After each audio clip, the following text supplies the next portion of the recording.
PSL 2021 का मेला सजने से चंद रोज बाकी रह गए। दुनिया के तमाम गैर मुल्की खिलाड़ी पाकिस्तान पहुंचने लगे। अफगानिस्तान के स्पिन बॉलर राशिद खान ने आते ही पाकिस्तानियों के दिल जीत लिए। पाकिस्तानी फास्ट बॉलर शाहीन शाह आफरीदी को कप्तानी मिल गई। राशिद खान ने PSL के मुतालिक क्या कहा है और शाहीन शाह आफरीदी किस टीम के कप्तान मुकर्रर हो गए हैं, मुकम्मल तफसील इस वीडियो में। लेकिन मज़ीद तफसील में जाने से पहले चैनल को सब्सक्राइब करें और साथ में लगी बेल आइकन को प्रेस कर दें ताकि क्रिकेट से जुड़ी तमाम खबरें आपको सबसे पहले यहाँ पर मिलती रहें। अस्सलाम वालेकुम, वेलकम टू हुसैन स्पोर्ट्स। आपको मुकम्मल तफसीली बताएंगे, लेकिन उससे पहले अगर आप दुनिया का कोई भी क्रिकेट मैच अपने मोबाइल पर लाइव देखना चाहते हैं तो नीचे डिस्क्रिप्शन में एक ऐप का लिंक मौजूद है जिसका तरीका आपको स्क्रीन पर शो हो रहा है।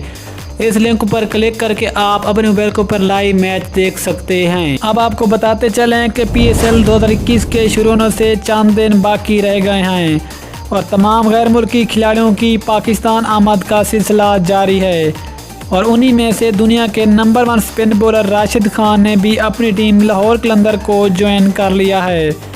और राशिद खान ने निजी टीवी से गुफ्तगू में कहा है कि पाकिस्तान सुपर लीग खेलना मेरा ख्वाब था जो पूरा होने जा रहा है।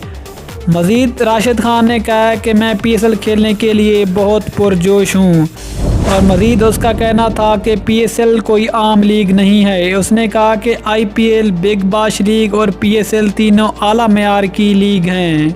राशिद खान का कहना था कि PSL का शुमार दुनिया की बड़ी लीग्स में होता है और PSL को IPL से कम समझना ये बहुत बड़ी नाइंसाफ़ी होगी।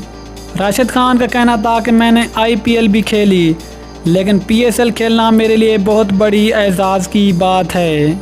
इसके बाद आपको बताते चलें कि शाहीन शाह आफरीदी लाहौर कलंदर के नायब कप्तान मुकर्रर हो गए। याद रहे कि लाहौर कलंदर की कप्तानी सुहेल अख्तर के पास है, लेकिन सीज़न 2021 के लिए शाहीन शाह आफरीदी को लाहौर कलंदर का नायब कप्तान मुकर्रर कर दिया गया है। ये थी टॉप न्यूज़ जो कि हमने आप तक शेयर की। मिलते हैं किसी अगली वीडियो में, तब तक के लिए अल्लाह हाफिज़। पाकिस्तान जिंदाबाद।